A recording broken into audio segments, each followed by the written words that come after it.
Hi guys, welcome to Next Step with Cherry. So today I am so excited as always because I am bringing to you guys one of a kind information because I've never talked about this country, Iceland, in any of my previous videos because I was looking for someone in Iceland so that he or she will share information to us about Iceland. And earlier this year, I was opportune to meet our brother who is now in Iceland. And he went through the process from the admission to the visa process.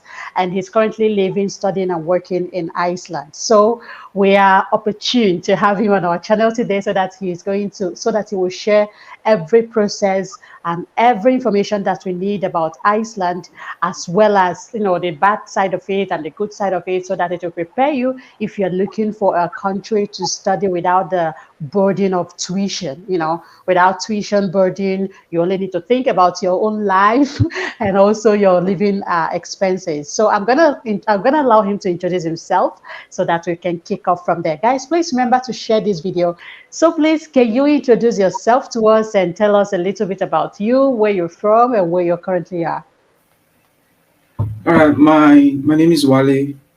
I'm a Nigerian here, and I'm currently studying in Iceland. I came in here like 3 months ago. Yeah, I came in August 2023, and we started the process in 2022. But I am here. Yeah, I'm so good to be Okay. here.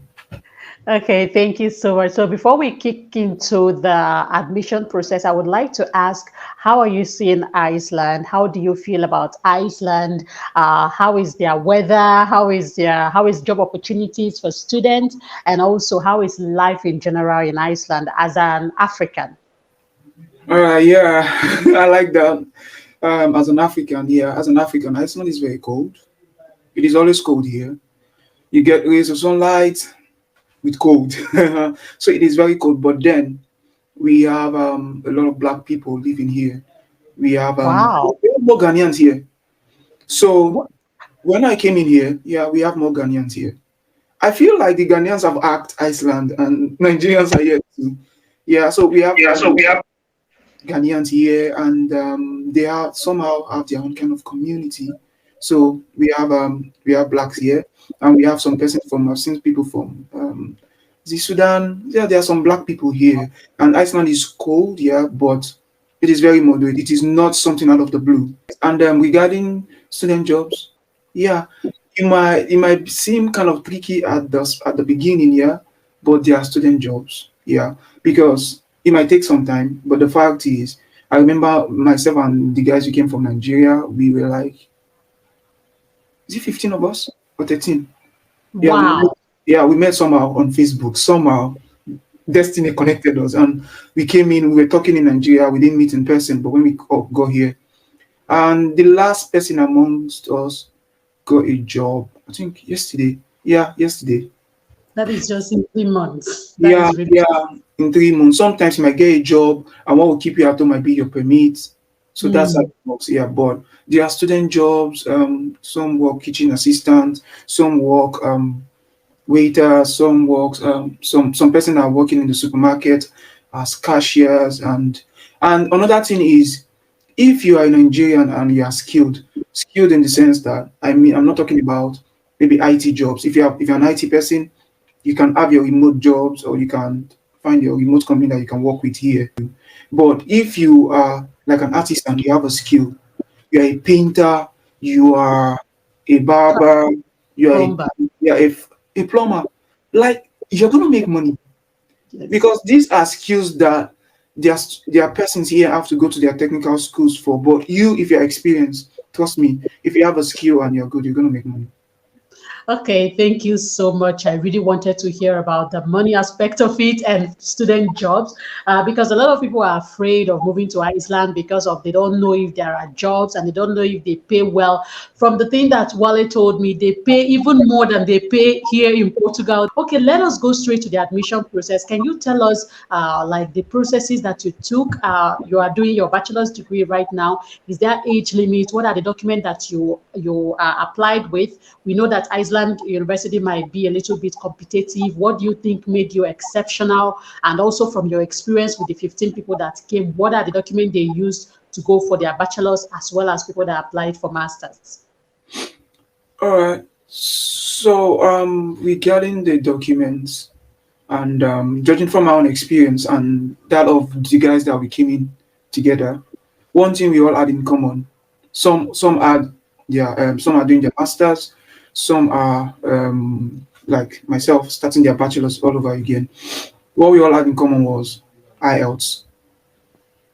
So we all wrote IELTS, and I think the lowest band that is required for university, I think it's a 6.5 in total. Like that's the general band, general score.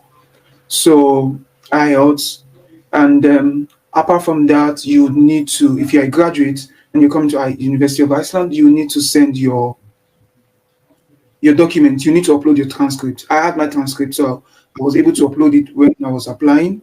And then you upload your transcript. If you have your degree certificate, you upload it also. So I applied with that, and you apply, you upload your transcript, you upload your certificate, and I don't think you upload. I think you upload your O levels. I'm not sure, but your O levels. But if you have your degree certificate, then uploading your O levels is not going to be a problem. And one other thing I know I was required to do was my school sending a mail, not necessarily my transcript. They didn't send my transcript because I uploaded my transcript.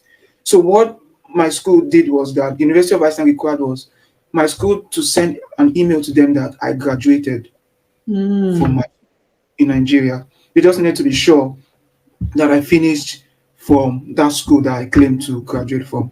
So I did that, and my school wrote them using a school email because it must come from a school domain email. So they wrote them, and so that was it. So I applied. I paid the application fee. Was if I think it was 53, about 50 euro or 50 something euros. Yeah, I paid the application fee and I waited. And I was just when I got the mail that you've been admitted to study the course I applied for, and I was like, whoa. Yeah. So that So was you it. got It's not really hard. You just need to your IELTS, your transcripts, you upload it on the portal. a motivation letter. Yeah. No What did you CV, say? no motivation letter. No CV and no motivation letter. Okay, yeah, so I did. I wrote what is it called? There's a name it is called. State Purpose. Yeah, statement of purpose. Yeah, I did that. Why I wanted to study the course. Yeah, I did that. There are samples of all these things online. Mm. Yeah. So I just looked for one sample. Okay, this is this, and I was very truthful in my own way. I was coming here to study this because of this. I told them about my background, where I was coming from, the education I've had before now. So not like I'm coming here to start to study for the first time. So like the experience I had and all of it. So I uploaded my statement of purpose. So I did that also, Okay. and then Does I it think I uploaded a maybe I created my own student CV, student curriculum. mm, Yeah, that also, yeah. does it mean that someone with just WAEC cannot apply for bachelor's degree in Iceland? So that's the thing that I don't really know. But I don't because all of us that came here, we all had one thing. We've all been to school before. You get Oh, so that was actually what happened. So we did that. So one mm, thing that I know is like from my experience, I think it will be possible mm, because all they needed to do was your school sending them that I was coming for. So I'm studying a bachelor's degree. So if you can, you're done with secondary school. I want to believe it is possible. All that is needed, you have your WAEC and you have all of the required documents. You have your IELTS. So once they can verify that, I'm sure you'll be good to go. And maybe let's say maybe you finish from the secondary school and they say, can your secondary school write to us that okay, clearly you graduated from here, you wrote your WAEC, because that was what they required from me, and that was done. So I think that would work also.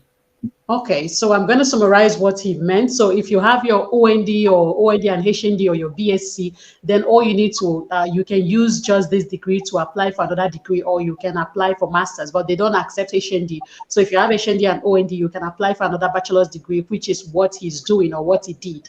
There is no age limit for you to apply for this. And No, then you also it's- yeah, you also need your IELTS because it's mandatory no matter where you're from. So I want to ask, is there like tuition fee or we know that there is administrative fee or student fee. Is there like tuition fee in this university in Iceland? And can you tell us about the visa process real quick? All right, so yeah, there is a tuition fee, but to them it's not like a tuition fee; it's an administrative fee, and it is Mm. yearly.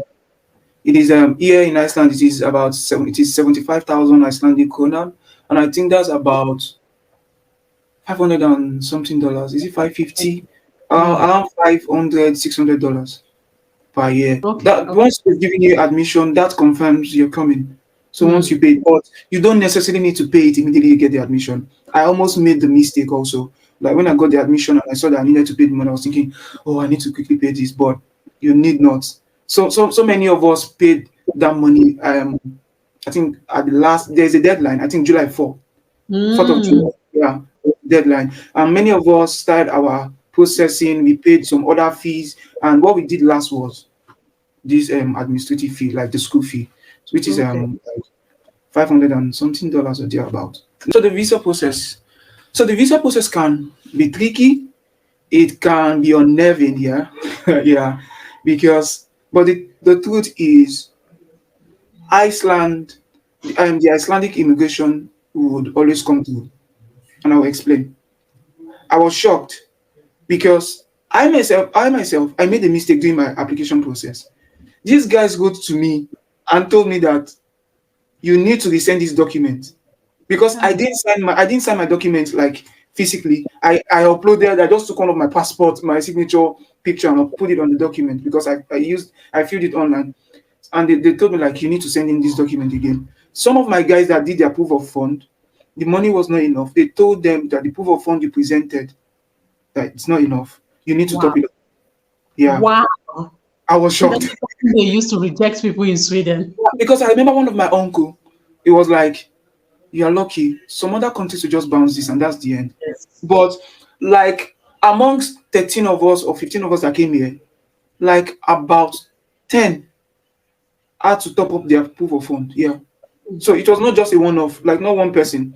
They told them the money you present. So because and the reason was because of the new government.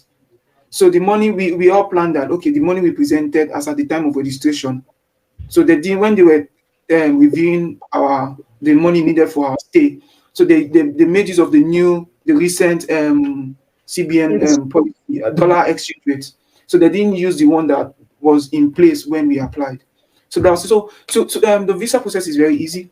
Once you have been given admission, all you need to do is you don't even need to submit your payment fee. That's you pay the school fee before you apply. All you need to do is send in you purchase your health insurance. Yeah, so I would advise you purchase from one of their companies here. They have their own companies here, like health insurance companies. I would advise students do that because at least they know their own when they see their own. So that was mm. what I did. You can purchase maybe from Nigeria, but I would advise you do this, and it's very easy. You send in your passport. You must have a passport. It's very important. That's a snapshot of it. There's a form you fill. It's called the D208 form. So you fill the form, and all of this you send it.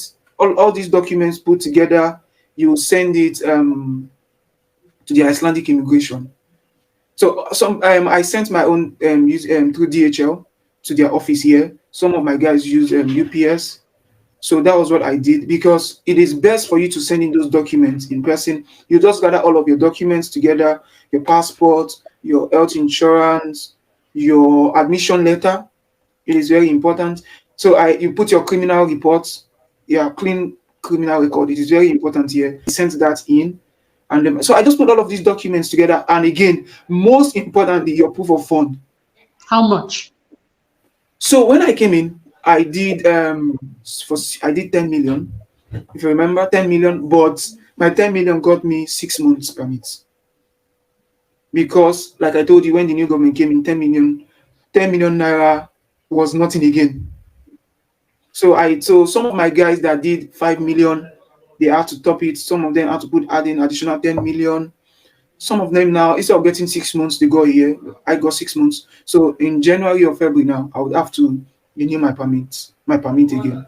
So that was actually what happened. So you put your proof of fund, and please, when you're doing your proof of fund, just put money in your account, go to the bank, print out your statement. So Iceland is not bothered about 6 months, 10 Oh, months. Okay. 1 year. Put in the account statement, even if it's there for a month. Some of my guys use 3 weeks. Like my own, I put it less than a month or a month, and I printed it out. They just need to be sure that you have this money in your account Mm. when you're, yeah. So when they look at it, even if they're going to contact your bank, what they're going to do is that this person said he had this money at this time. Was this money in the account? Yes, the money was in the account. So that's it. So print out your statement of account. Make sure it is stamped. You don't need, yeah, make sure it is stamped and add it to your document and send it either DHL. DHL takes 3 days. UPS can take a week plus or more. But I use DHL and within 3 days my document was here, and they will send you an information. They will send you an email to confirm that they've received your document. It might not be immediately, but they will send you a notification that the document has gotten to us and we've received it. So that's how it works. How long with It the visa for you to get your visa back? How long does it take? Okay, so what you will get is once you apply for it, it's called permit. Once you get apply for a permit, it can take a month, it can take 2 months. You can also call them so that you know how far, like the status of your visa process. So that works also. To get the permit, after you get the permit, then you can apply for the visa. Oh, okay, okay, okay, okay. So, but you can move with your family. That is the last question that I have. Yeah, so you can get your once you get a permit, you apply to the Norwegian embassy. So they will write Norwegian embassy, then you go to VFS in Lagos or Abuja, then you apply, then the Norwegian embassy would now stamp your passport. Then that's how you get your visa. Then you can come with your family if you're doing your masters, a graduate program. Okay, so let me summarize what you mean. So it's more or less like you take all your visa documents, you apply online first, right? Before you Yeah, now you receive. apply online. You apply online. Yeah, from the Norwegian embassy site. Yes, I'm going to keep the link in the video description and also the address to send it in the video description. So when you get your admission, you can go forward and do that. And then once you apply online, you take your document, the same document with your proof of fund. Your proof of fund, you don't need 6 months, 3 months, 5 years bank statement. You just need to put the money, allow it to breathe a little bit, and then you print it out. And that is what you will use. And then you send it to the address. It's going to take 1 to 2 months for them to give you your resident permit. Once you get your resident permit, you need to go to the VFS for Norwegian embassy because they will write to them and then you will apply for your visa, which is like visa stamp. They will now stamp on your passport and you will now use it to move to Iceland. And you can also move with your family if you're going for a graduate program. So you can as well move with your family. Again, Okay. you have 3 years to look for a job. So, and again, one thing again, when you come to Iceland, to better give you an edge, you need to learn their language. Learn their language. It is gonna give you an edge. I have some people here; they are not studying anything. They only came here to study Icelandic, Yeah, and you maybe talked about it. I wanted to ask you. So, if someone from Nigeria can pay the diploma money, they can come to study yeah, diploma you don't need instead to of. come here to study maybe one particular course just to come to Iceland. You can just move in here first to study Icelandic, and some of them, like because if you can speak their language, like it's an edge. Like Hmm. some of my guys that are studying Icelandic, like one of them now just got a job with a school. You'll be working Wow. here because they believe you are studying their language, you are getting exposed to their Yeah. culture, to Yeah. their language. So yeah, so that's how it works. And he just got a job and he can work 60%, like 20 Wow. to 25 hours. I think it's a very good thing for people that don't want to go for bachelor's or, if you don't want to first go for bachelor's, because when you do your diploma, you can then choose any course you want from the bachelor's or from the graduate program, or you can even get a job because with the language, you will definitely find something that aligns with both an English speaker and you also being an Icelandic Yeah. speaker. So And they I speak think English it's, a lot here. So sorry. they speak English a lot here. So Okay, so thank you so much. I think we covered everything. Guys, please remember to share this video with anyone that you know that is looking for like how to move to Iceland. All right, so thank you so much, Charlie. Thank you so much. I want to ask the final question. Do you help people? Do you have a service where you assist maybe if they have gotten admission or people that want you to guide them with the admission application or visa process? Do you have that kind of service? there's a service with visa process which is paid for a little token. A Okay, so little if you token. gotten admission, you can, I'm going to keep his email. When you get admission, you reach out to him, and then he will be able to guide you with the visa process. It is a paid one. He said a little token. So please try as much as possible to reach out to him when you've gotten admission. Thank you guys for watching this video, and please remember to share. See you guys on my next video. Thank you so much, Wally, for being here. And Thank you for hopefully you will meet a lot of our people in Iceland by next year. All right, guys. Bye.